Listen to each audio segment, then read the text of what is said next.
Well, Charles, we are back in the internet saddle as it appears. I know you're very reluctant for me to say anything that might Please put the don't. kibosh on Please any don't. kind of internet Nice weather excellence, we're but having. Not going to right? change the subject much. Nice weather. No. But before we begin the show, Charles, I'd like to engage for a moment in a bit of free association with you. Okay. Because when I mention an Academy Award winning jackass, what's the first thing that comes to your mind? Uh, there's so many of them. Well, I'm making a reference to the jackass-based movie Bad Grandpa, which a Right. lot of people don't realize was nominated for Best Makeup because the premise of the film was they disguised Johnny Knoxville as an 82-year-old guy and he just went around town getting into trouble and people were fooled. But of course, today we're talking about Academy Award-winning jackass Joe Biden. I nominate him for Right. Jackass. How are you today, Charles? I'm great, Jason. Thanks for asking. I hope you're well. And yeah, this is yet another fantastic poster and fantastic concept out of the art department, the creative department. And the one thing we are missing, and I guess these people have been on strike for a little while, is the music department. but Yeah, yeah, that's but trickier. I know. But when we think now about this, I mean, he's not even a maroon, which is the way you pronounce moron here in the village. This guy is just very, very dangerous, Joe Biden. I mean, he has pathetic instincts. I don't know. Did you see? We haven't even. This hasn't really made a lot of news in the press because the State Department so swiftly tried to walk it back. But he basically said a number of days ago out of nowhere, well, everybody knows that Pakistan doesn't have control of its nuclear weapons. What? And yeah, and people are like, huh? Where'd you come up with that, Joe? That And of seems course, dangerous if true. well, again, remember the whole thing with the ISI and Pakistan is that it is I've been there twice, now 30 years ago but it's a horrible place to visit. With really no redeeming attributes if you're used to living in a place like the United States of America. I mean, nothing works properly, the food's atrocious, it's boiling hot. Wow. um, and how we ended up under Republicans and Democrats alike deciding that we were going to side with Pakistan against India for decades, and how we let so much money and military technology end up there to the point where this ISI, the security apparatus, built up a capability of nuclear weapons, and some argue has been clandestinely selling these weapons to malefactors around the world outside the scope of the control of our legislature and our various regulatory bodies. But to make a comment like that as the president of the United States is like, what's he going to do next? Right. So, right? It's like, I remember Ann Coulter, who I've had the pleasure of having a few meals with long ago, and she's got everybody has pluses and minuses, but she does have a wicked funny sense of humor. And back in, I think it was 2001, after 9/11, I think shortly after that, she suggested that what we ought to do to deal with the terrorist attack is bomb Canada. And What? and people, yeah, well, she was being funny, and like nobody really knows who did this, so why don't we go ahead and bomb Canada? They've been a pain in the ass forever. That is And funny. yeah, and she took a lot of shit for that. But anyway, so this is one of the latest things this maroon has done, and Can I point uh, something out to you, Charles? I think you can. So this is the logo here for the ISI, the Inter-Services Intelligence. This is the Pakistani ISI here. And where did my mouse go? Has this computer stopped working? Something's wrong. Uh, Anyway, the point is, I don't know if you can see that logo there, but it's a Baphomet head, demonic yeah, thing. Wait a minute now. it wouldn't shock me. The It mouse wouldn't has stopped shock me. working for some reason. I'm having this is unbelievable. How could this possibly occur? The mouse stops working on my computer. The internet is all doing great. I can't control this computer anymore. Well, I'm looking at it. I can. No, it's on, but the Anyway, mouse Okay, keep going, Charles. I'm going to fix this. Stand by. No problem. But just back on Biden, I mean, the way I understood from, I had one friend who was involved preparing the presidential daily brief long ago, is that each day a bunch of people in the CIA and elsewhere fight over each word that goes into the presidential daily brief. And when it was the case the president took it seriously, it would be one of the first things they looked at in the morning, and it would be a review around the world of what from the standpoint of our august, highly classified and highly experienced in theory team, what should the president of the United States care about vis-a-vis foreign threats worldwide? And I shudder to think what this guy's doing. I mean, you saw that clip of him. Now something's changed here, Jason. I'm working You on it, there? Charles. Don't worry about that. I'm here. Yes. Okay. It's So this is a so really crazy problem.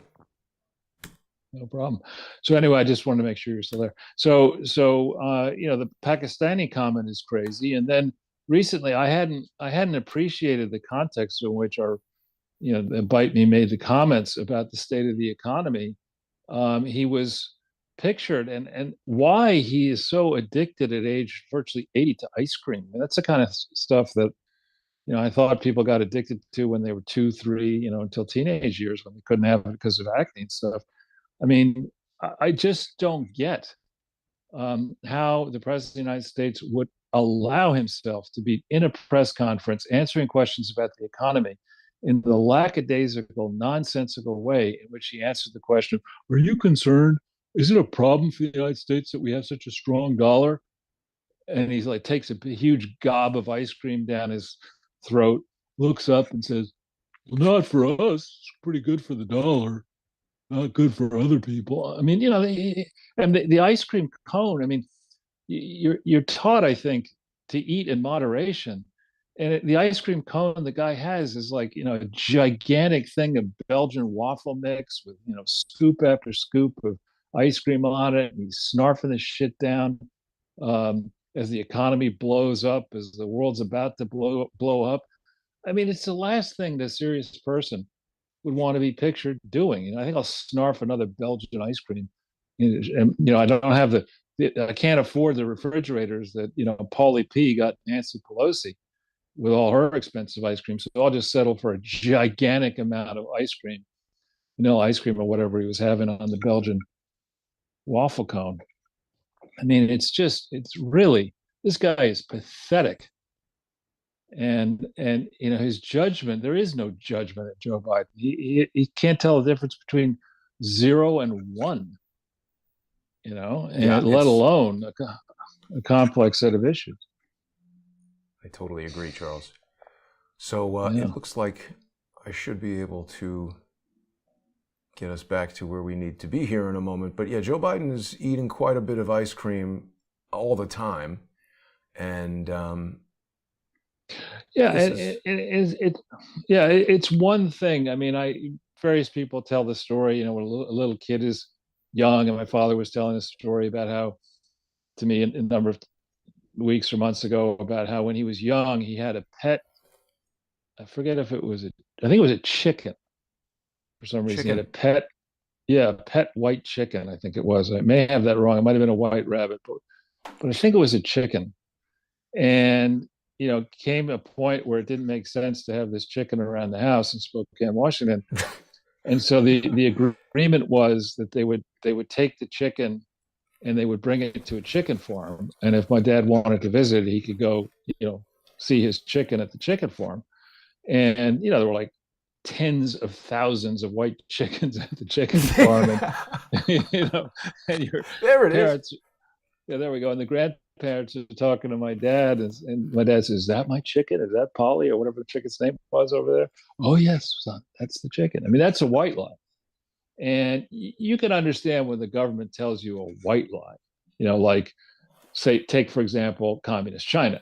The white lie that they're saying in advance of this party Congress, where Xi is trying to install himself as dictator for life of the mess that is China now. They say, we're doing really, really well economically, fantastically well, so well that we're not going to release any economic data before the Congress because we wouldn't want the awful nature of those economic statistics to take away from the pomp and pageantry we expect. We crown this guy, thug for life over the Chinese Communist Party and the poor and suffering people of China. Those are white lies. The fact that we don't have the numbers ready. But in the case of the Biden administration, and to pick on the Bush team as well, it has become accepted, I think, in Washington, D.C., that if the truth in the eyes of the people who are supposed to tell it implicates the people who are supposed to tell the truth, then of course it's okay to lie to the American people. They'd be upset if they knew the truth. And that's all this is out of the Biden administration. Every single fucking thing these people have been telling us is a bold-faced lie. Everything. And inflation is transitory. We said in the very beginning, when we were talking about inflation, there is no more insidious thing economically than rampant inflation in the reserve currency of the United States, of the world, which is the US dollar. The second you have that type of inflation, it infects the entire world. It's very bad inside our own borders, in particular to the most vulnerable among us, the people who have no savings, and worse, have debt that is variable rate debt, which will become ever more expensive in an inflationary environment. It's horrible for them. It's horrible for people on the margins of existence or clinging to whatever income they can find, but who find themselves today making choices between eating and medicine.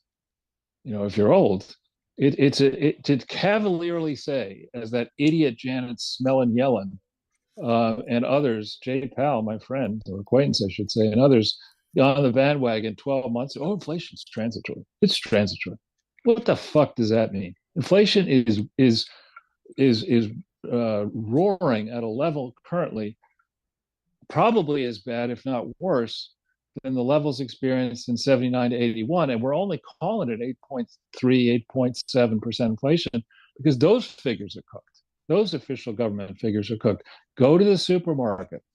You don't care about owner equivalent rent or some other bullshit statistic that's part of inflation when you're trying to pay for eggs at the supermarket or milk or meat or whatever it is that you use to serve up food for your family. You just don't care about some headline estimate by the pointy heads, the Poindexter heads in the Bureau of Labor Statistics and the other departments that create CPI. You don't care about that. You care about actually putting food on the table for your family and for yourself. And don't tell me that we're better off in October of 2022 than we were in October of 2020, because we certainly are not. And it's not just the monthly change. It's the fact that inflation has become an accepted way of life around the world. People expect their prices to go up. And so that means unscrupulous business people are going to raise prices as much as they can. And to get us off the cycle, you have to have either much higher interest rates or a major league crash in the stock market, or both. And that's the position we're in now under this idiot and his group of idiots. So, in this mini-me, apparently the most popular stand-in for Joe Biden, and he's taken this very seriously, is that moron Pete Buttigieg, who apparently is now off maternity or paternity leave or whatever he's on. And he was recently quoted, Buttigieg, breathlessly over the weekend, I think on ABC something or other, some TV show Sunday show saying that the real problem the Biden administration has is they have so many accomplishments. It's tough to explain all their accomplishments. There's so many. That's the biggest problem? Right. And that's the behavior of, the person who's gotten away with being a bullshit artist his entire life. The famed military veteran chauffeur from Afghanistan, who has never truly accomplished anything. I wonder how he got to be a Rhodes Scholar. I have some ideas. Excuse me. Yeah, I've got Fabien's calling in, but I'm not going to take the call because he must have forgotten that I'm on air right now. Sorry, that's if you hear the noise. And anyway, so this Buttigieg is saying there's too many accomplishments to speak about. This is the behavior of somebody who, instead of doing his term paper or whatever was due, for the appointment with his tutor, or when he was a Rhodes Scholar, or for his professor at Harvard. Instead of getting the real job done, he walks in all well dressed and says, "Oh, I'm sorry. I'm so excited about what I need to do. I'm doing this. I'm doing that. I've got this thing I want to do. I'm so grateful to you. I've read all your readings, teacher. You're so brilliant." And the teacher's like, "Would you shut the fuck up? Where's the stuff you were supposed to do?" And he just keeps talking and talking and talking. And finally, he says, "All right, listen, Buttigieg.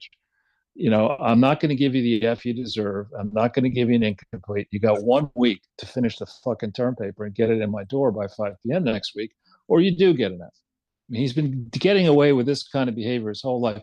To get in front of the Sunday show and ABC, which is, a friendly audience, and try to claim that there's so many accomplishments he can't explain them is absurd. It's just freaking absurd, this guy. Are you expecting anything less from someone dressed like this? He could teach shop in Canada. Again, I don't hold a sexual preference against him or sexual orientation. I know, I see what you're talking about, but it's just I don't hold that whole aspect of his life against him. This is a person who is a complete and fucking economic illiterate. He's crazy. He does. To waste time in this environment. Things are falling down. People can't afford gas. We have supply chain issues. We don't have enough formula and diapers on our shelves. A number of days ago, I went into our local CVS, and we have a lot of them around my apartment for some reason. And I needed to get a certain type of shampoo. And I noticed that on the shelves of this CVS, which is generally pretty well organized, it was like 60% of the stuff that was supposed to be there wasn't there. And this idiot's going around America working on finding and identifying racist roads.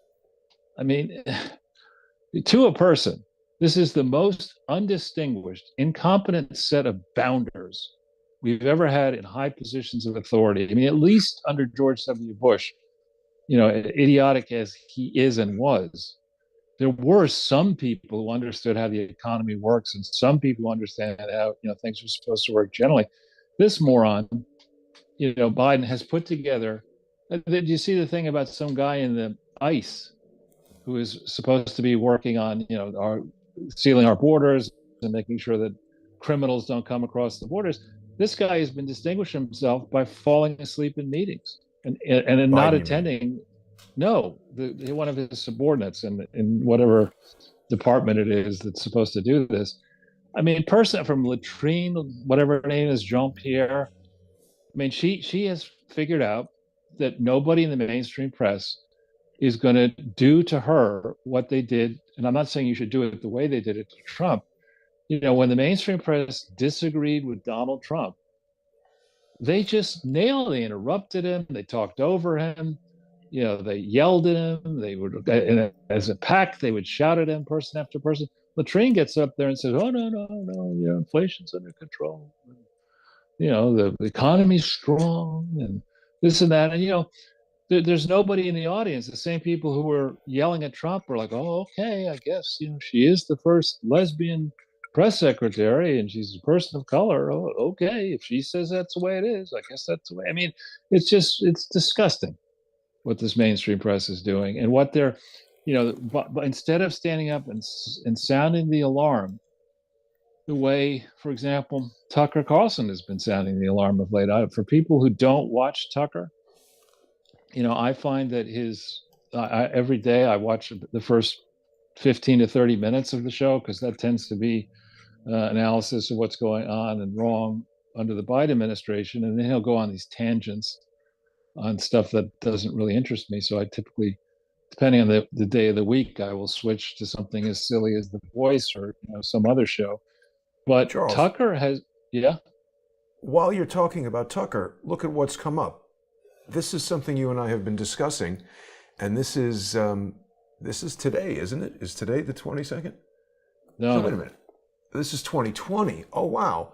So he's been on to her for a little while. This is saying NBC News say that Tucker dangerously and dishonestly targeted its reporter, and they are talking about Brandy Zadrodzny. Now, this is hypocritical if I have ever seen it be anything hypocritical, because people may recall that Brandy Zadrozny is a disinformation expert at NBC News who published a whole podcast about Nurse Tiffany Dover that Brandy chose to title Tiffany Dover is Dead, and made a whole lot of the episodes about me when I specifically said there is no evidence that she's dead.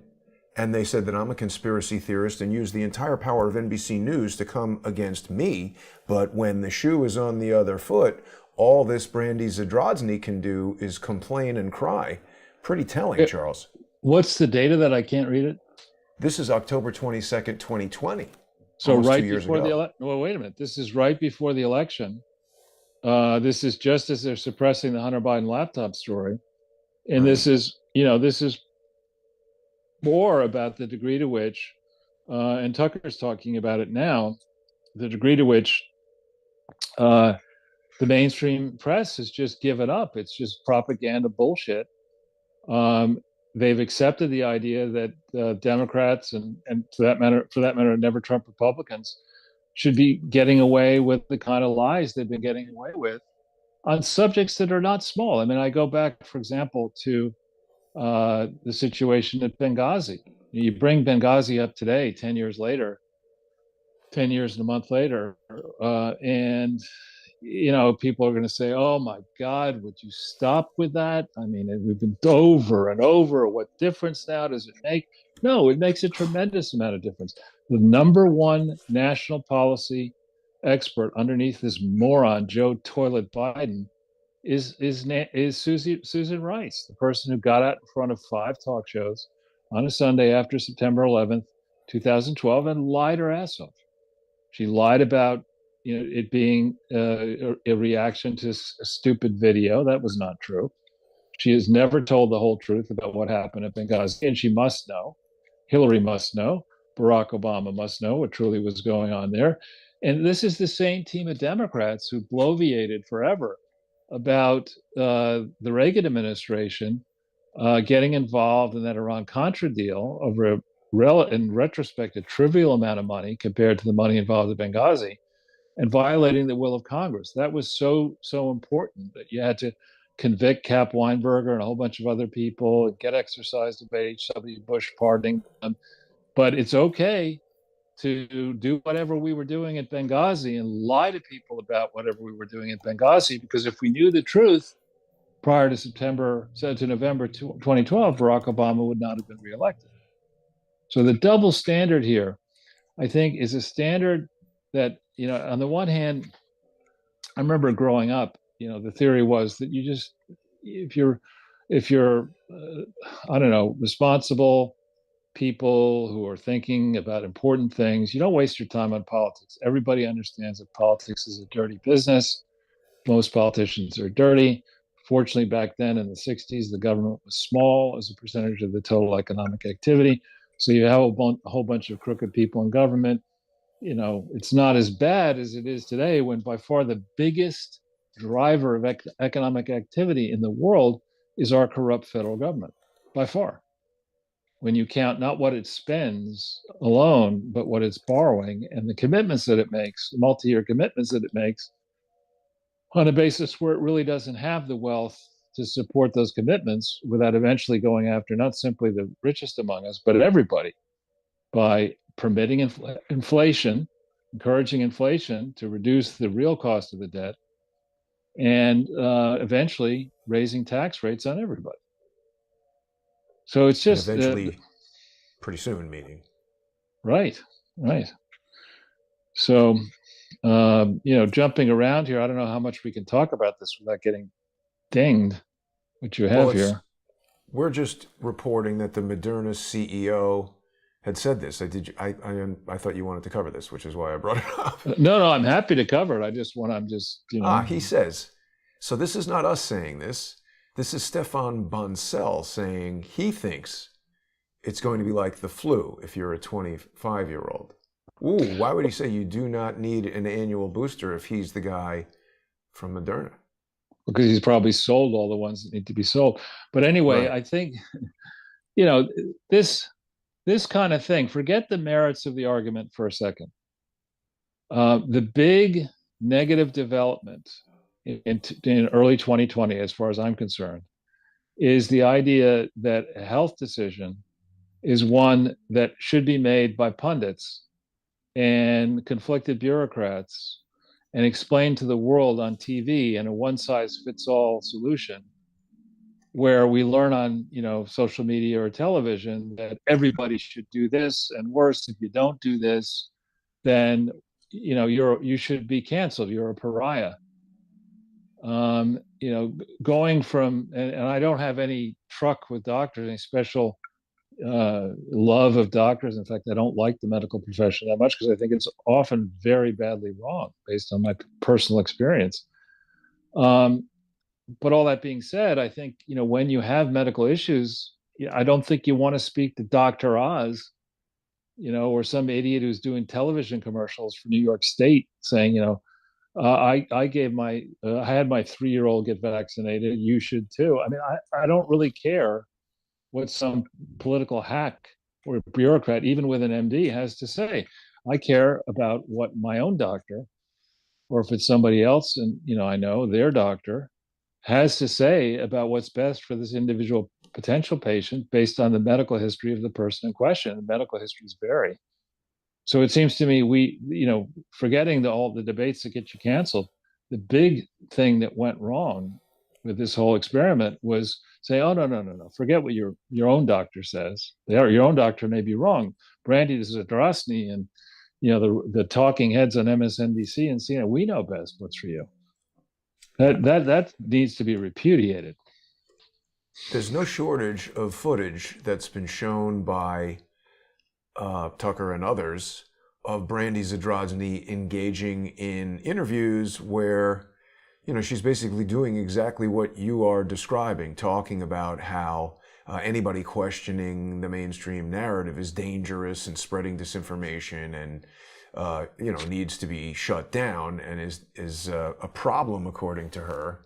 Well, but where I would start with that is I'd say, listen, on the subject of disinformation, fuck the fuck off.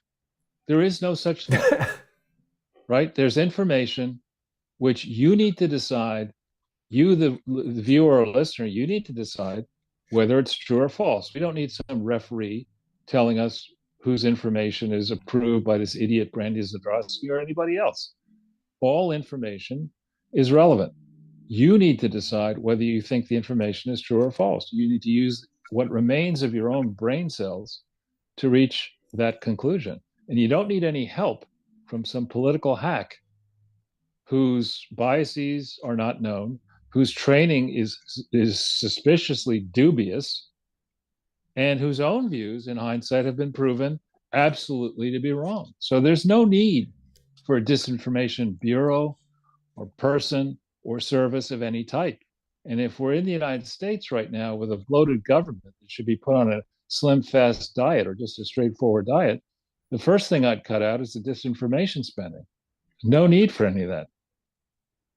Charles, I don't know if you recall this detail, but back in May, when I did this expose of Nina Jankowicz, there's a portion of this, people can still see this on Odyssey, people can see it on Rumble. It's been deleted almost immediately from YouTube, and this resulted in the total destruction of Crowdsource, The Truth 5 and 6.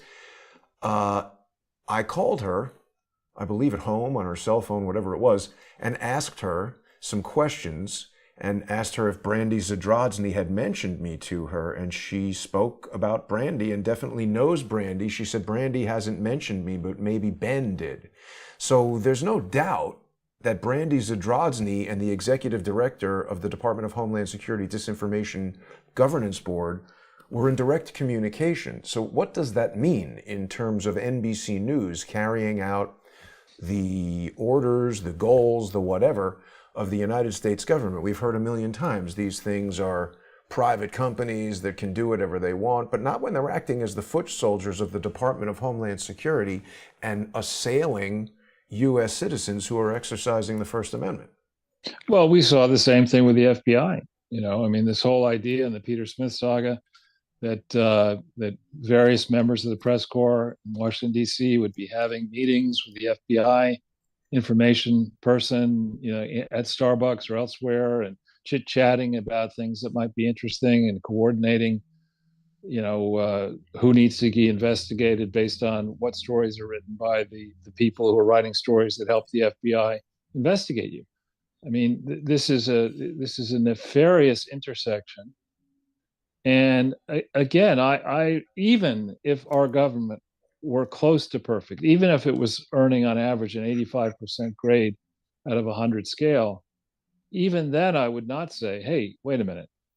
The government is always mostly right. Let's just, empower the government to pick winners and losers amongst the society, amongst topics, and to screen what goes into our newspapers, and fuck all that. That's not what the founders envisaged for this country, and that's not what makes any sense, particularly when we think through how badly wrong the government has been on so many different topics.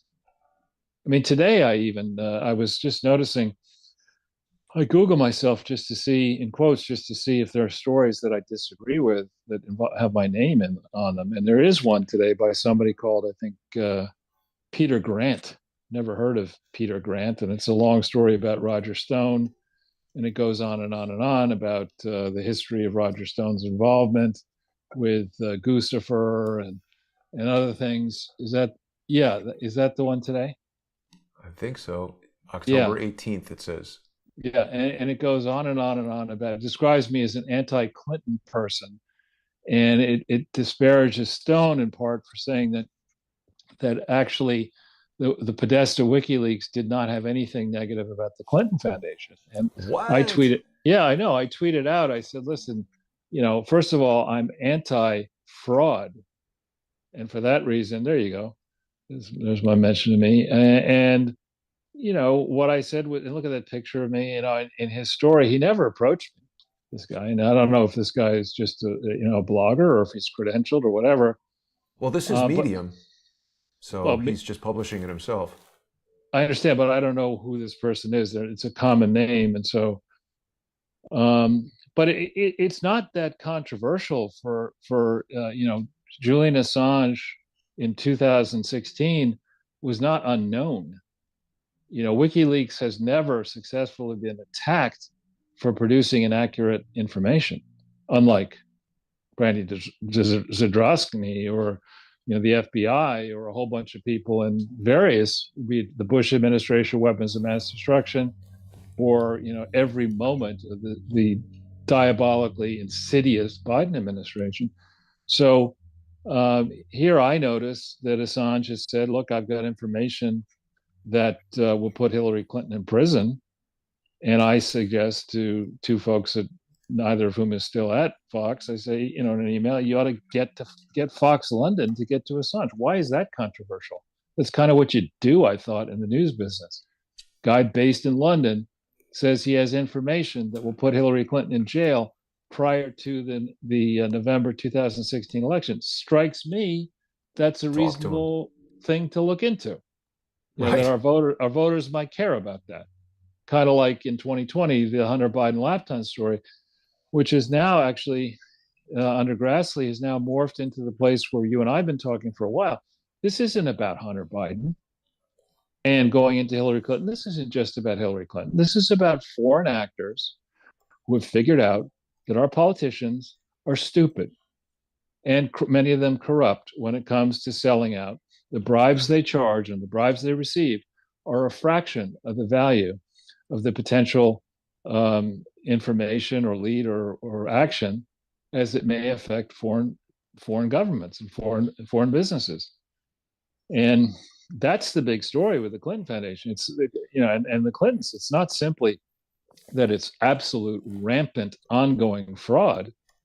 It's a look at this team of bounders that were, by their own admission, bankrupt when he was in the White House, and she was, barely in the White House. People forget that in the final year of the presidency, she claimed that she lived in New York State in Chappaqua, which is the first time that ever happened in modern history with a president. But anyway, they were bankrupt. What do you mean? What's the first time? What The happened? first lady doesn't live in the White House, Ah, right? It happened in the beginning with Trump, with Melania, because Barron was still in a New York City area school, and she wanted him to finish, which makes sense. right. Then they moved down afterwards. But with Hillary, she'd been living there in theory for 7 years, and then she said, "You know what? Because I'm so well connected to a state I have no connection to, I better move out of the White House and move into a mansion purchased with the assistance of one of my close grifter friends, Terry McAuliffe."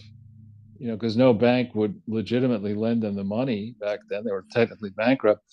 So you look at these people and you look at them today, the Clintons, they're living in the lap of luxury. We don't know how many properties they own or what the true state of their finances is, but they're clearly not poor. And they've never made a legitimate bean in the private sector other than by trading off their influence in state government in Arkansas and then later in federal government, both as president and then later as senator, um, and Secretary of State. I mean, this is disgusting behavior that you would trade on your influence personally and politically to gain gifts that you should not get, donations or other business deals you should never have gotten, fail to disclose them, and then use a charity that in theory houses all of the presidential records created or received by the Clintons in a structure in Little Rock. And we don't even know if that we doubt that that's the case. Use that structure as a cash machine for your family and for your nappy headed daughter, one of the world's diarrhea experts, self-appointed diarrhea expert. I mean, think about all the things that you might decide you want to be an expert in. Diarrhea. I mean, I realize it's a serious problem in the developing world in particular, and probably now in portions of this country, given the way that Biden's run it into the ground, the country. But it's just disgusting the way these dynastic political families milk their supposed service when they really don't do anything. It's not as if the people they supposedly care about. This is something that Tucker was talking about on recent days. It's not as if these progressives and Democrats have done anything positive for for people of color. It's not as if people of color, I actually hate that phrase. Let's just turn it around and talk about the people who are in the bottom quarter or 20% economically of this country. It's not as if you're better off when you layer debt and incite inflation, persistent inflation on this economy and the world economy. It's not as if you're helping these people at the bottom of the food chain out with no savings. When you take our educational system, which used to be a vehicle for people at the bottom of the economic food chain who were smart, who were somehow born with the gift of intelligence and curiosity, it's not as if you're doing those people a favor, corrupting the educational system to just give everybody an A, particularly if your skin happens to be a given color or you happen to be a given sex or identify as a different preference, certain preference. You're not doing anybody a favor when you corrupt the educational system the way they have, you corrupt the political system the way they have, and you launch an all-out war against not only the fossil fuels industry, which is an important portion, a very significant portion of the American economy, but against capitalism itself. So I think we've gone all over the map a little bit here in the beginning of the show, but I think what I'm seeing in data, in poll data, which is very suspicious, you have to treat with kid gloves and be skeptical about it, but stuff that should argue that Democrats have a fighting chance on November 8th, 2022, instead is telling us that the Democrat goose is finally cooked. And the ordinary people are rejecting both parties, as I have. I'm an registered independent as of last week, and I'm going to vote. You bet I'm going to vote. I'm going to get there when the polls open and make sure my vote counts. And it's not going to be for any Democrats, I can tell you that, or any minor Republicans. I can tell you that. And I hope that many people across this country will do the same thing. I mean, I think, take the Hispanics as one case. I think people who legitimately went through the immigration process at great expense in this country with an Hispanic background. And now watch as MS-13 gang members and millions of people stream across the southern border, and notice, and hopefully are not affected, but may be affected by the soaring crime rates of people, whose backgrounds we have no way of knowing.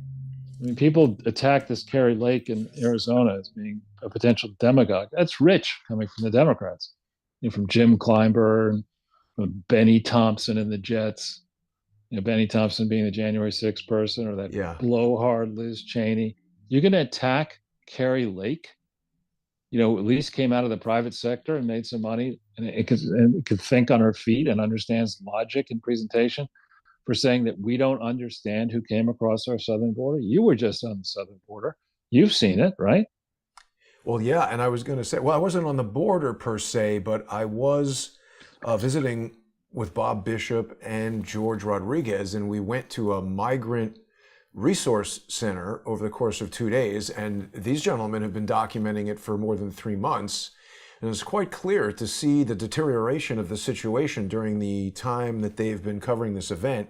It's gone from an empty parking lot with very few people around, and basically the migrants themselves being very enthusiastic about speaking to George because he's a native Spanish speaker, to now what is very clearly to me, Charles, an extremely dangerous situation with an increasing number of angry and frankly dangerous looking people there. Just a comment on your hope about minor Republicans. If they would allow minor Republicans to run, Charles, you could vote for Minnie AOC. She's growing up. But she's a minor. She's funny. Yeah, she is. Fun. I haven't seen her in a while. Maybe probably school is taking over, and that's a good Let's thing. hope. Let's hope. Yeah. There were a bunch of other stories we were looking at as well, Charles, unless there's more you want to discuss No, about go the for it. amazingly failing Democrats. Well, obviously, there's a lot happening in Ukraine and with Russia. You had, I think, sent me this, right? Right. Well, yeah, I mean, it's no secret. I mean, I doubt that they just imposed martial law, but they're making an issue of the martial law being in existence in these 4 regions. I mean, this isn't a debating society that we have in Ukraine right now, and the situation in Russia. We've gotten to the point back in February 2022 where Russia said, listen, after 8 years of provocation, with the installation of a rogue government by the US and Western allies in 2014 via, they would argue, a coup, and the subsequent shelling of the eastern portions of Ukraine, where there are a lot of people of Russian origin, Russian-speaking people, for 8 years, damaged, killing by groups that contain Nazi sympathizers. Russia finally said enough is enough. And again, this is not, we're not in this place because people, think they're close to getting a deal done. We're in this place because the two sides are implacably opposed. We have, it kind of reminds me of, at this stage, Al Sharpton or some other bounder constantly asking for money. One of these, silly ads, the International Fellowship of Christians and Jews on television calling for money for the survivors of the Holocaust. I mean, putting these people, how can you be alive as a survivor? That's what I was going to say. There's 105 and there's 2 of them. Right. And that's why we need to send more and more money over there. I mean, it's the amount of money that Zelensky and others are demanding for Ukraine is, and you've been traveling around the country, I mean, in poor portions of this country, America needs the money. Yes. For ourselves. Forget about the rich people in Greenwich Village. Even Greenwich Village is falling apart. But you go into many portions of these once great 50 American states, and it's a disaster. Our schools, $7 billion per month, Charles. I could use that kind of support. That's a bit ridiculous, isn't it? Of course it is. With no accounting. How could they? Sorry to interrupt, but this is a real question. How could Ukraine have suffered $550 billion in losses? I've looked at the place. I'd be surprised if you couldn't buy the whole thing for $550. No billion. But Right. Look, is this in the New York Times? I can't tell. Yeah, that was the New York okay. Times. Well, I mean, when? this is right. I mean, what does the National April. Enquirer say? I mean, this is absurd.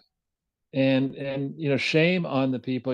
The people who are asking for all this money probably are getting more than a little taste on the back end.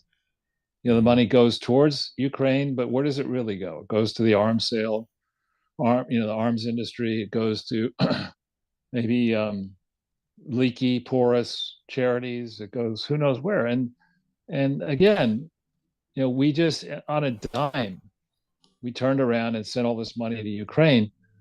But try to go on the New York City subways, which recently got in the bailout bill, in the infrastructure bill or whatever, got a tremendous amount of money. The ridership on the New York City subway system is still well below pre-pandemic levels. It is Yeah. frightfully dangerous when you walk by the most stations in Manhattan, and I shudder to think what it's like in Harlem or the South Bronx or portions of Brooklyn or Queens that are challenged. But here in the wealthier portions of Manhattan, they're foreboding.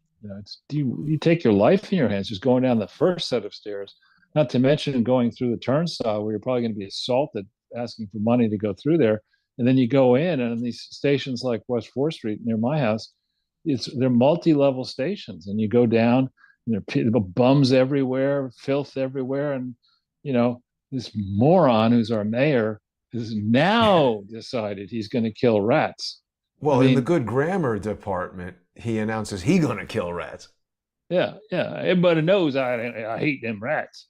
I mean, look, Now, wait a second, Charles. We have to be careful about this because we're not being racist. In fact, I would argue that giving a person who is elected to mayor of New York City a pass on such an obviously grammatically incorrect and lazy statement in a public press conference, that is racist. The mayor, no matter what race he is, should be able to properly speak English, particularly when we're talking about simple things like that. We are going to kill rats. I mean, I don't understand how that's acceptable. well, but again, take a step back. I mean, prior to our first walk around in March, late March 2020, we were talking about the obvious problem of having so much garbage Right. piled up on the streets. Right? We did various photo shoots of the garbage. We made I think we were joke. first talking about feces on the floor in Penn Station, and it also Well, causes me to wonder if rats are the biggest problem. This is not, John Cullen would say that Mayor Adams is not doing a good job of root cause analysis. Killing the rats, that's the symptom. What's the cause? right, and you go out in the morning around Washington Square Park and in my neighborhood, and you see these gigantic piles of steaming shit. And the dog that might have dropped that is a big animal. It's more likely it was a hobo, and right. And so this mayor is a clown. I mean, Dummy. just like De Blasio, a dangerous fool. Yeah, there you Well, go. this is When's this that? is talking about the day after revelers celebrate the city's return to near normality. But the fact is, it looks like a garbage dump, essentially. Not quite this bad, but I mean, you're right. The amount of waste, garbage, human waste, homeless people. And again, I'm not saying, oh, get all these homeless people off the street. I'm saying if we are experiencing a public health crisis, it seems like there's an intelligent way to address some of these problems, but nothing at all that's been done resembles anything close to an intelligent solution. Well, we're not going to get any intelligent solutions or comments coming out of this mayor. I mean, he should be ashamed of himself. But of course, he's not. He's probably going to go from this to be, president of Columbia or something. The The university or the university, country? the university. Right. You know, I don't know what but, he's going to go to. right. Hmm. But just if we could, we hadn't quite finished on the election. I think what we're seeing on this election in history. First, to take a big step back, when we speak about a presidential election, we are concerned, one should be concerned about the votes in the key electoral college states. In other words, the states that have a large number of electoral college votes up for grabs in a winner take all scenario. You really need to go state by state and say, okay, what's the situation in California look like? And California, if you do a poll, that oversamples Californians, um, you're basically not going to get a good sense of the national mood, and you can produce almost any result you might want to produce. But when you're looking at a midterm election, the kind that we are dealing with in 2022, you absolutely have to look in the House. You got to look House seat by House district by House district, remembering that in about 85-90% of the districts, it's a lock for the incumbent. They've been gerrymandered, and if it's a Democrat seat, a Democrat's going to win. If it's a Republican's going to win. So to do intelligent analysis of will the House shift, will the Senate shift, you got to key on individual House districts and individual states that are not leaning solidly Democrat or solidly Republican. And what we're seeing, anecdotally, what I'm seeing across the country in this midterm is in solid blue places like California, like Los Angeles, like Rhode Island. You are beginning to see, like New York State, you're beginning to see places that have historically gone for any idiot who happens to have a D in front of his or her name. You're seeing these races be very close, at least in polls. And then you think through the dynamics of a poll. My dad and I here recently got a number of phone calls from Quinnipiac, which we didn't answer, the polling people. And you think about getting some pollster you've never heard from asking you questions about what you believe. And you're going to tell that person what you truly do believe if you're anti-Biden, knowing that the FBI could come rushing up to your doorstep, or the IRS could audit you. I don't think the polls are getting the correct answers or the true beliefs of people who are anti-Biden, which means that the polls, I think, are telling a tale that is much more pro-Biden and pro-Democrat than reality. And even so, these polls are showing Republicans kicking fucking ass. Yeah. And so then you look at people like Doug Schoen, who you can say what you want about him. If you're a hard left progressive, you don't like him. But Doug Schoen is a dyed-in-the-wool Democrat. He was born a Democrat. He's been living as a Democrat. He's always going to be a Democrat. And he's saying, tidal wave election for Republicans. Huh. And he's the kind of person who does look not only congressional district by congressional district, but below that level in individual states. Within a congressional district like New York, you're going to have, for the state legislatures, the House, the representatives, and the Senate, you're going to have multiple districts. You're going to have judge elections or whatever. And he's seeing signs that the Hispanics, who have historically been thought to be reliable Democratic voters, are trending towards Republicans, that independents are decidedly trending towards Republicans, that Gen Y people, I guess it is, people 45 to 64 are storming for Republicans where they were storming for Democrats before. And if that's all true, in a fair election, we could well have a landslide. And then you couple that with the peeps out of Barack Obama's mouth, on Sunday of last week. A number of days ago, Obama was quoted as saying, Democrats are buzzkills and people make mistakes, and even he made mistakes, and he didn't support the Iranian Revolution in 2009. Maybe he should have. I mean, you don't make statements like that unless people have been coming to you and say, hey, boss, this doesn't look very good in November 2022. And maybe you ought to start positioning yourself to be, not pro-Biden. That's not so easy to do, because had B-Rock not picked this moron to be vice president, he wouldn't be president of the United States right now. Exactly. He's sort of inextricably linked to Biden, no matter what he does now. Well, but now the new thing is, Fauci's saying, I never told the schools they needed to shut down. I never said that. Right. And people are saying, so you expect Obama to just say, but Joe Biden was never the vice president. I don't know what you're talking about. Again, that's the direction we're going here. I mean, people understand that there's so many dumbass Americans that if you get on to television and you tell a lie, of course, the anchor's not going to call you on it if it's helpful to the left in theory. So you say what you want. Everybody understands that the problem in crime is in Republican states. Everybody understands that the Republicans wanted to defund the police. What the fuck are you talking about?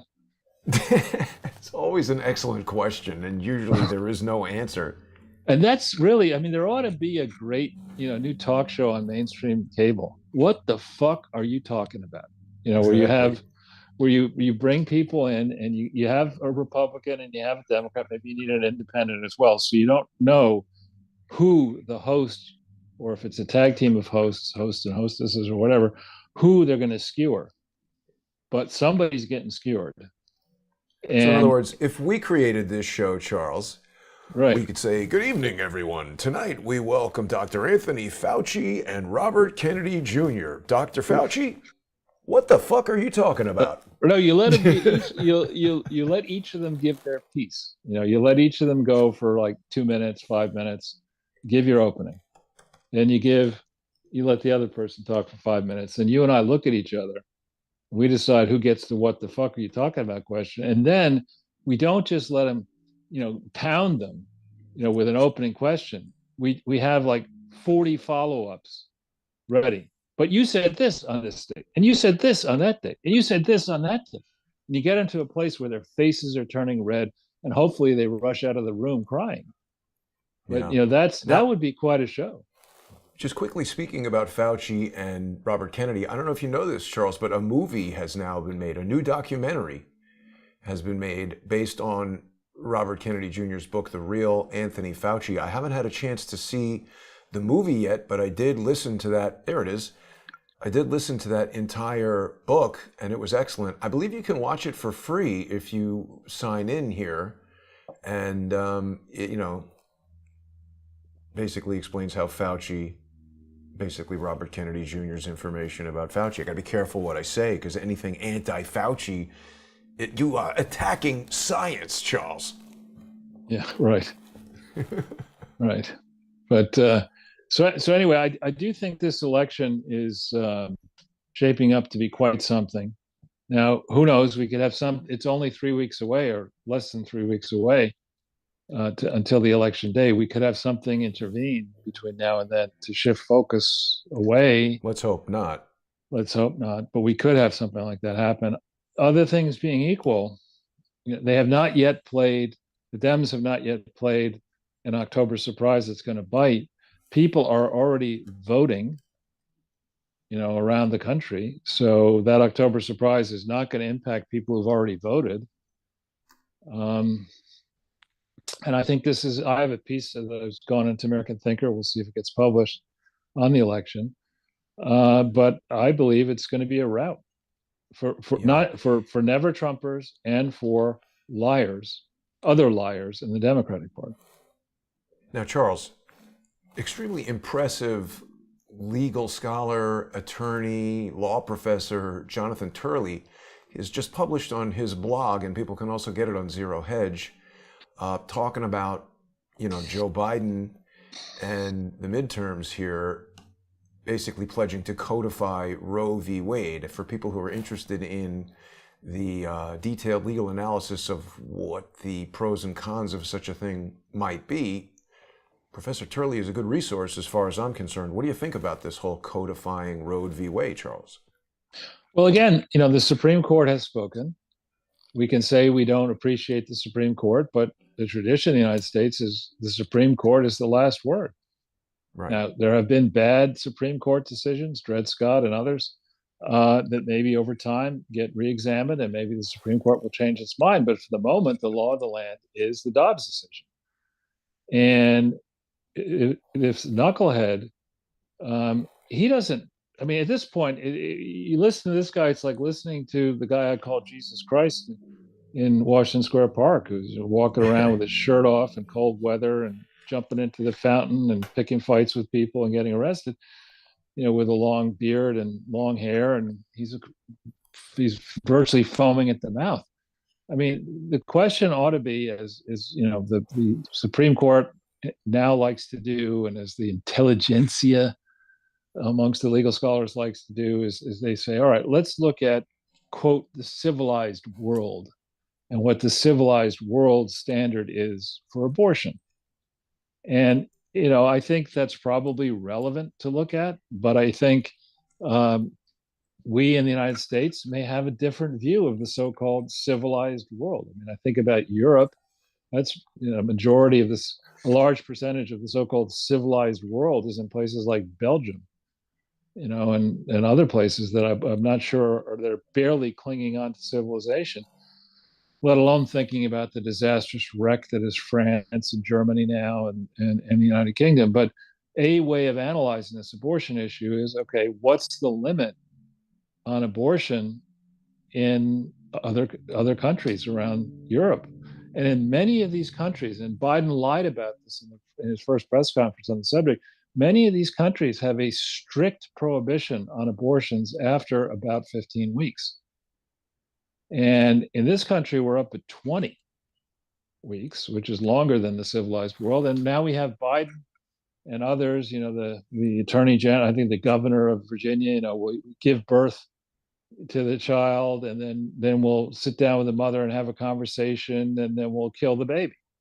I mean, that's That's clearly crazy. far outside the bounds of the quote civilized world. And so if we just look at the status quo today, it's not as if post Dobbs the United States is in chaos, or in a place that's absurd. We're not at all. We're right. We're probably more liberal in the United States today, post Dobbs, than we would be if, God forbid, we were to go down the path that Biden and his various acolytes of depravity want to go, in whatever may be, quote, codified in the next Congress. But I have a sneaking suspicion this is a ploy they believe will animate the electorate and maybe change the outcome of the November 8th election. I don't think it will. Tucker pointed out last night that the issues that really matter in polls, many polls now, are the economy, crime, open borders, up in the 30% of all likely voters care about those issues, whereas abortion issue is like 6%. And the important thing to understand is that figure of 6% includes both passionate pro-lifers and passionate pro-abortion people. So, it's really far down the food chain. And experts I talked to in the past have pointed out that in our unusual country, fairly sampled, the abortion issue comes down pro-life, not pro-abortion. If you really sample the population fairly, if you just go into the faculty lounge at Oberlin, you're going to get one view. But if you go across the country and you really talk to devout people of all religious persuasions across the country, sample properly, it's pro-life, not pro-abortion. So this is yet another thing they got Mikey to say. You remember that Life commercial? Mikey likes it, He'll Joey try likes anything. it. Yeah. Let Joey say that. Let's get Joey to say something stupid. Yeah, over the weekend it was Pakistan doesn't know where their nukes are. Now he's going to get the abortion codified in the next Congress. I mean, the guy's really he jumped the shark January 21st, 2021, in my view. I mean, he's a blithering fool, a dangerous, blithering fool, who, if he had an honorable cell in his body, would resign. If his family were not simply trying to suck as much money out of into their pockets as possible while he's president, they would have said to Joe, listen, you've got to step down. You've lost your fucking marbles long ago. We've got 2 mansions filled with ice cream. We can have as many Girl Scouts drop by as you want, but enough of this pretending that you know what you're doing as president. You're making a fool out of yourself. You're damaging the interests of this country. Your place in history is assured as a court jester who somehow got to serve as president. Enough of this.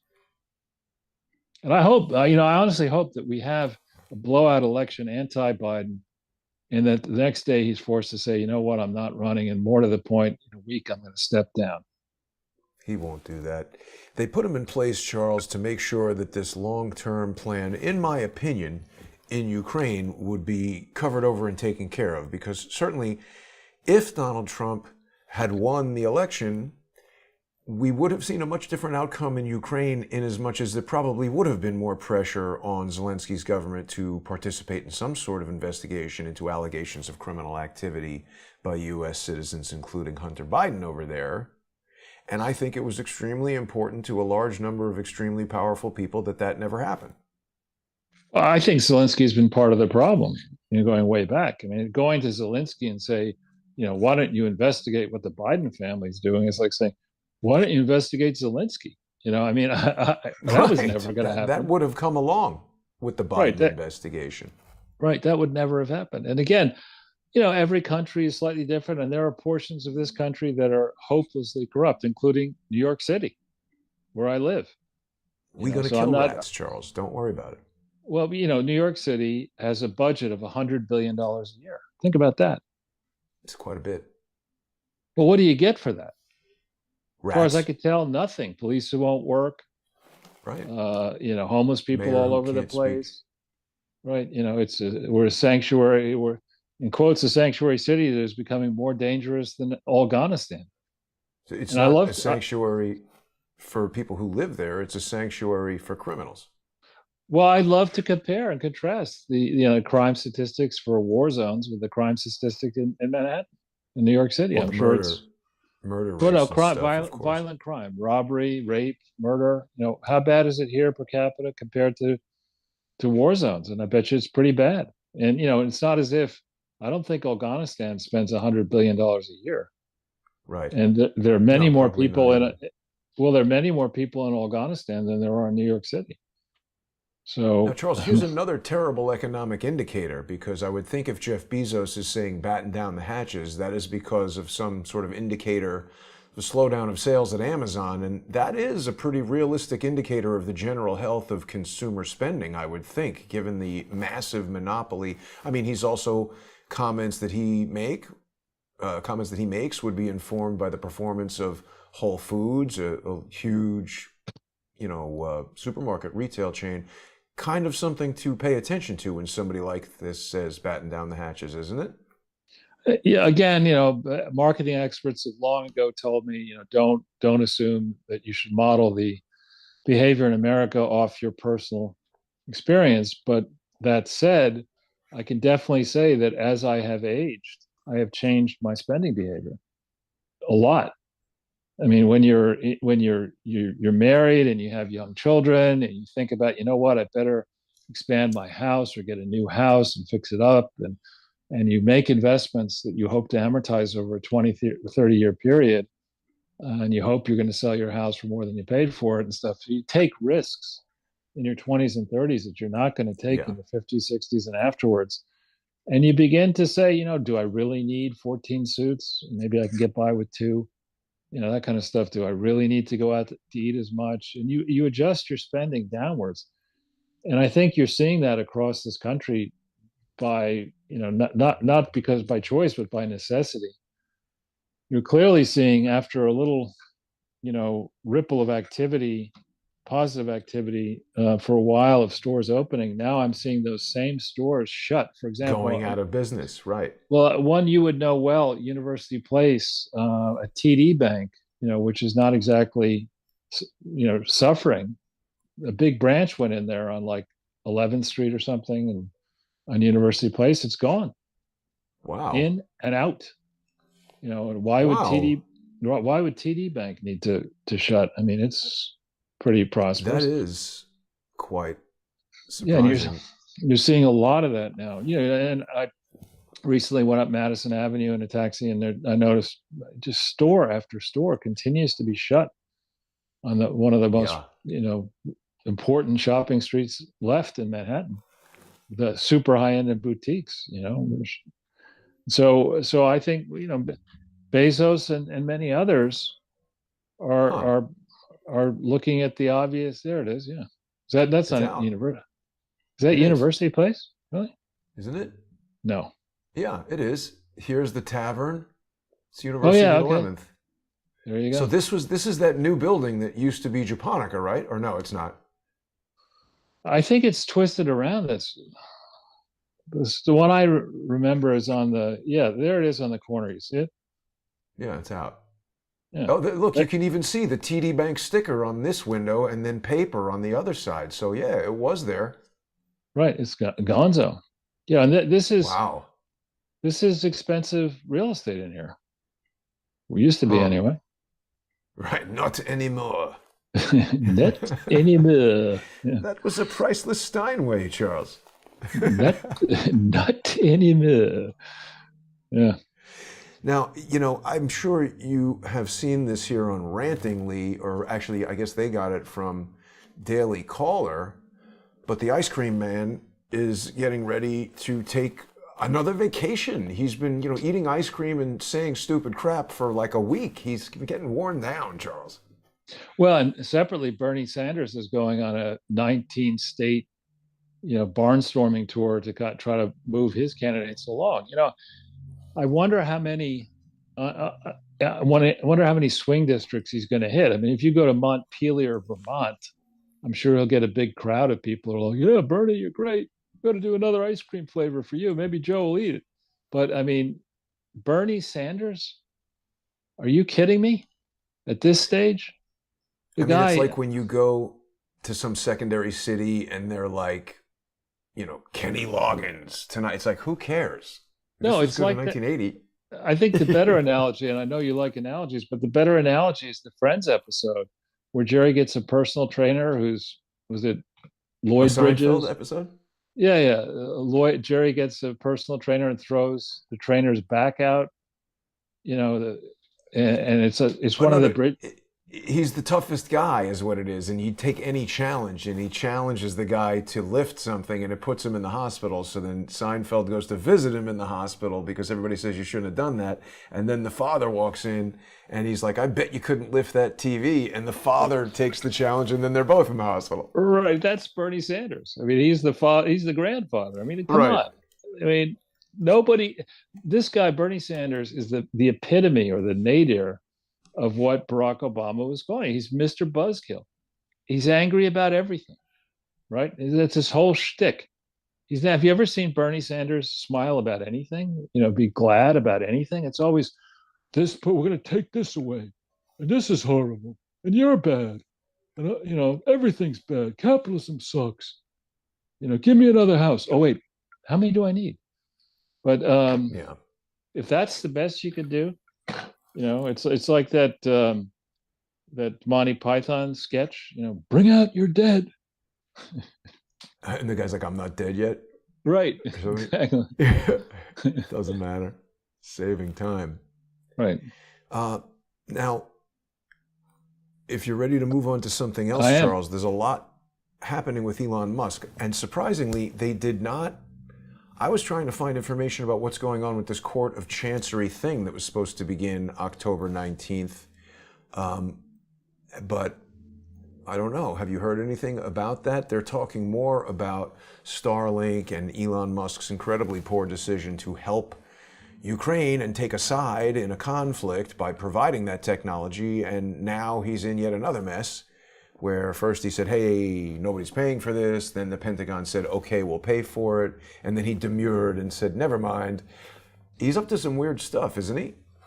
Well, last night on Tucker, he was talking about the fact that it looks like Musk is going to take control of Twitter, according to Tucker, who apparently has different people who've come to his show with information that he really shouldn't be talking about because it sounds to me like it's inside information. But um, I had an editor at the Washington Times who was actually very good, who would say to me when I wanted to write a story speculating about what might happen in a short time frame, he would say, why do you want to do that? There's at best a 50-50 chance that you're right, and in 2 weeks we're going to know. So just want you Right. wait and see what happens, and then let's assess when we see what happens. But I think it is important that, and it's sad the way in which social media has worked out. I mean, social media should have been a force to foment open expression of ideas, to encourage people to come up with respectful but controversial thinking, and people should have batted it around. And through the interplay of millions of people on a platform like this going back, we might have improved our knowledge. But instead, we have Brandy Zadrowski and other people like that. What's Nina Jankowicz and who knows who Right. else? What other dumb turds are sitting around who don't know what the hell is going on, canceling people and stopping the type of robust debate which might be so helpful. So we'll wait and see what happens if Musk does buy it. Does he is there a breath of fresh air? All I can say in my own Twitter account is that it's basically the same as it's been for months. I find that very difficult to believe. Mm. Um, and I'd like to see uh, real free and open exchange on platforms like Twitter. I'd like to go back to the days on my Gmail where I got a lot of Gmail and I didn't get all kinds of stuff sent to spam. And I got to believe that's been restricted. I encourage people to follow me on Twitter because I do tweet every day, a number of different times. If I'm, not very busy with something, I might tweet quite a few times. But I think Twitter could be a very positive resource, and let's see what happens with it. Um, let's see who he puts on the board, how he changes the systems, whether there are any recriminations against the legal team at Twitter for what they did prior to Musk's taking it over if he succeeds. Um, but I agree, this is something to watch carefully. Now, has he said anything about this trial that should be underway? There's remarkably little, Tesla earnings call, remarkably little information about the trial that is supposed to be happening right now. I saw this the other day. Deliveries to PepsiCo of this Tesla Semi are going to begin. And this is a big deal, Charles. If this truck, remember, Bill Gates said battery technology and electric motors will not allow such a vehicle to function. Well, he's a And moron. this is Bill true, Gates but this Bill, is another Bill Gates. person who. Bill Gates is a moron. I'm sorry. I mean, he just said recently that it's a good thing that Europe is going through its energy crisis right now. It's good because it'll Yeah. hasten, in his view, it'll hasten the shifting out of fossil fuels across the world. I mean, the guy's a moron, a The burnt dangerous. hair eau de toilette has sold out, Charles. Not because of me.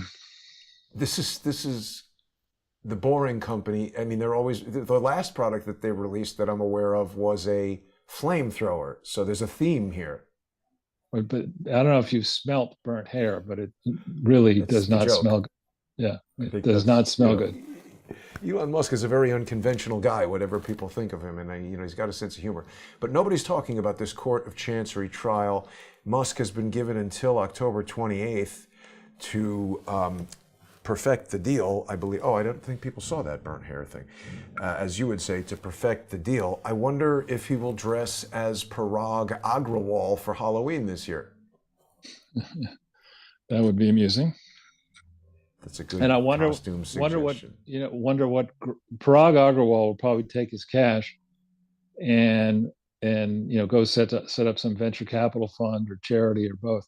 Now, yeah, we should talk about From Fetterman. jail. Yeah, we should talk about Fetterman for a second. Fester, Uncle Fester. I mean, Festerman. Tucker had this excerpt of Fetterman saying that when he goes to Washington, he's gonna focus, he's gonna crusade against work to work, whatever that What does means. that mean? I have no clue. And Work to work? isn't David Weigel a very controversial guy? Doesn't he mean right to work? Who knows what he means? But he today got, people are saying, where are your medical records? And in Trump's case, he had to release his medical records and all that. It makes sense for a president. But in this idiot's case, dangerous idiot, unqualified to hold any office, he gets a letter from his own doctor saying, basically, the doctor says, no, John's in good shape. No records. It's just this doctor's opinion. And Well, again, it's a disgrace that the people of Pennsylvania, the good people of Pennsylvania, would have only a choice between Dr. Oz and this idiot Fetterman. I mean, Fetterman he's not qualified to be, to make one of Joe Biden's ice cream cones, let alone He's be the serving. Juan Epstein of politics. He's got a note from Juan's doctor. Yeah, it's preposterous. And the Democrats should be ashamed of themselves. The people are arguing, oh yeah, Fetterman's good, and you're a bastard if you bring up his lack of qualifications for this role. It's ridiculous. You remember, of course, Juan Epstein frequently having notes from Juan's doctor, Juan's mother, etc. Right. Exactly. That's what Fetterman is doing. It's the Welcome Back Kotter campaign strategy. Yeah, Uncle Fester. Uncle Fester. He looks just like Uncle Fester. Right. And this is breaking while we're on air here, I believe, from Politico, or at least it just went up on. This is coming in pretty right now. That Trump, I guess he's being deposed right now. Trump signed court documents that knowingly included false voter fraud stats, a judge has determined. In what jurisdiction? Here we go. Former President Donald Trump signed legal documents. U.S. District Court. Yeah. What and where? Let's find out where this guy is. It's probably D.C. Judging. This is the Central District of California, it appears. Oh, okay. Look, even Donald Trump is innocent until proven guilty. So let's, with all these charges, which are coming out at the last minute, right before an election in October, let's give them the kind of scrutiny they deserve. And if Trump has committed a crime here, if it can be proven that he's committed a crime, he knowingly did something that was a crime, punish him. Right? Absolutely. But if this is a wind-up, which it could well be, punish the judge. Of course, that'll never happen. No, they will not punish the judge. And even if the judge has done something illegal in doing this, they will not punish the judge because it's something that he's done in the course of his, regular duties. So it looks like this Tesla earning call is either done or sufficiently done that they're letting us know that it comes in light on revenue, but beats earnings. The stock is up a little bit from what I just saw here. Let's just get that stock quote. The stock is up 185. $1.85? Yes. Not that much. What's the market? What do I the look Dow. for? The Dow? Yeah, well, yeah, the Dow is what I care about. But looks like it's down. It's down, really? Okay. Oh, 33%, Charles. Yeah, I arranged that. Good. I arranged that. I'm sure. Down, look at it, 99. Look at that, 99.99. I mean, But no, isn't that like 733s, right? There's 3 in the 99, there's 3 in the other 99, then there's another 33. You got 733s there. It's not a good sign for those who are concerned about steganographic messaging via the number 33. But I don't know. It's amazing how they are just look just for as my kids used to say, for shits and giggles. What about XOM? What is XOM? That's Exxon. Oh, XON. XOM. Oh. As in mother. Oh, because Exxon Mobil. Right. Got it. Ooh. Is that bad? Up.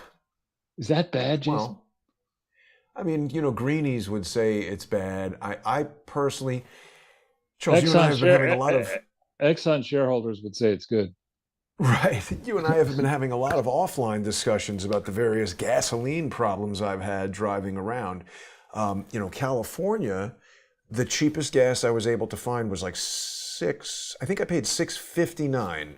There were places that were $6.29, but not at the time that I needed gas. And I saw places well over $7. Days later in Texas, gas was $3.09. And I think there's a number of things going on. There was a letter sent, I forget the oil company, but sent to Joe Biden basically, bashing him and debunking his statements that the oil companies were responsible for the higher prices.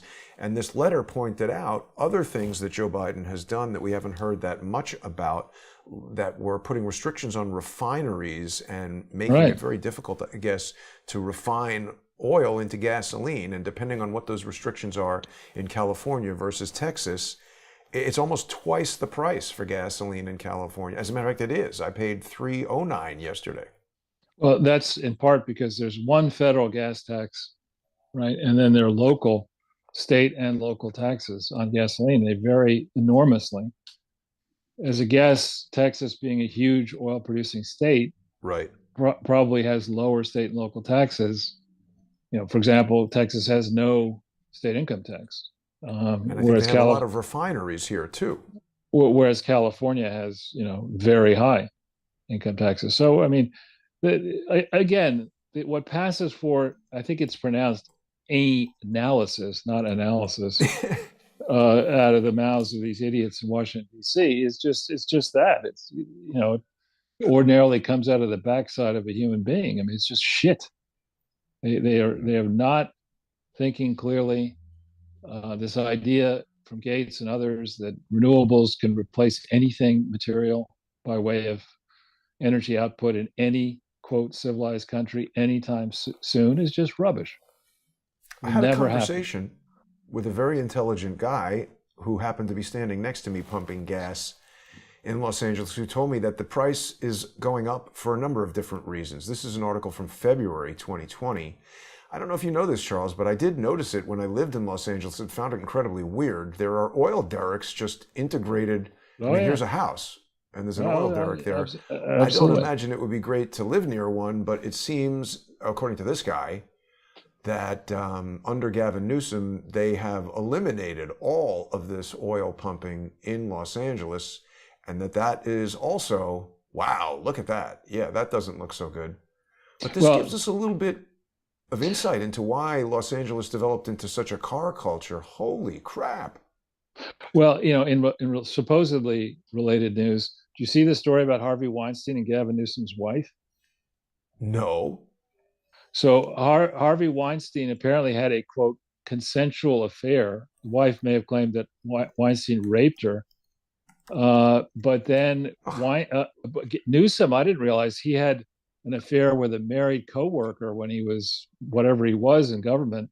And so after she had been either raped or had a consensual affair, this woman apparently went to Weinstein to get some advice on how to deal with Gavin Newsom's, sex problems. I mean, this is just a very twisted state. I'm so glad that I had the good common sense when I was, let's see how old I was. I was not 8 months old when I took my parents aside and I said, we got to get out of here. And so I couldn't speak at 8 months old. But anyway, we left California when I was 8 months old. And I'm so glad, we did.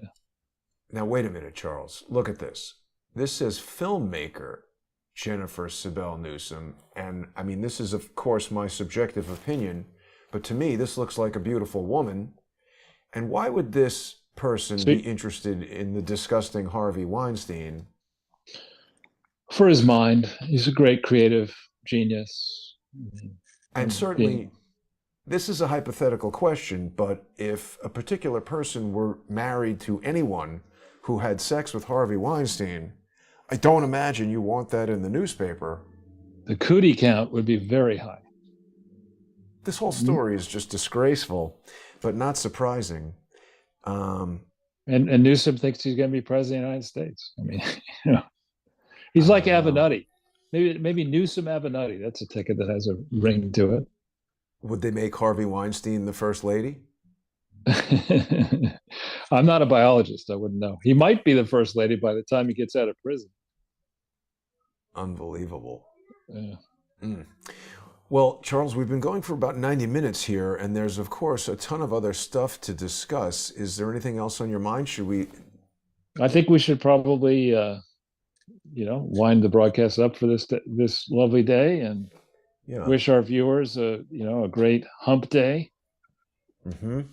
And certainly we must praise the overseers of the internet who have blessed this particular broadcast about a really bad grandpa, which Joe Biden certainly is, that disgraceful dope and grandfather to the children of numerous strippers and prostitutes. I want to thank the viewer sponsors who make all of Crowdsource the Truth possible. If people have been enjoying the road trip, I hope you'll go to subscribestar.com/crowdsourcethetruth or patreon.com/crowdsourcethetruth and become a sponsor. You know, Charles, all this talk about Brandy Zadrodzny called me, out of the blue, maybe more than a year ago. I have to see if I have that phone call, and if people are interested, I might post it, but I'm not going to be able to post it on YouTube because it will definitely get struck there.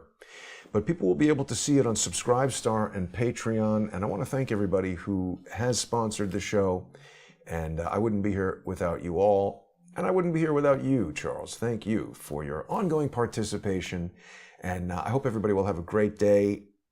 I'll see you